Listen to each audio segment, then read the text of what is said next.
शेतकऱ्यांसाठी आजच्या सर्वात मोठ्या टॉप आणि ठळक बातम्या आपण या ठिकाणी पाहतोय। पहिलीच बातमी निघते, ऊसाची पहिली उचल 3700 रुपये जाहीर करा, अन्यथा तीव्र आंदोलन करणार, राजू शेट्टींचा इशारा।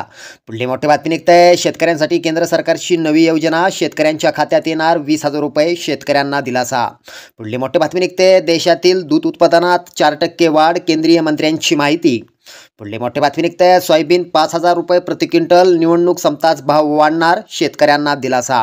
पुढली मोठी बातमी निघते, मुख्यमंत्रीपद मिळण्याची आशा मावळताच एकनाथ शिंदेंनी गुगली टाकली, म्हणाले श्रीकांतला उपमुख्यमंत्री करा। पुढली मोठी बातमी निघते, परभणीत CCIच्या वतीनं हमी भावात कापूस खरेदी केंद्र सुरू, शेतकऱ्यांना दिलासा।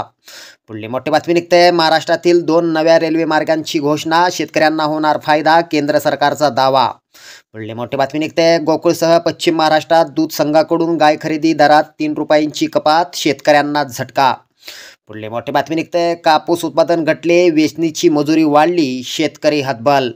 पुढली मोठी बातमी निघते, नैसर्गिक शेतीसाठी 2,481 कोटी रुपयांच्या निधीला मंजुरी, केंद्रीय मंत्रिमंडळाच्या बैठकीत निर्णय, शेतकऱ्यांना दिलासा। शेतकऱ्यांसाठी या होत्या सर्वात मोठ्या टॉप आणि ठळक बातम्या। धन्यवाद।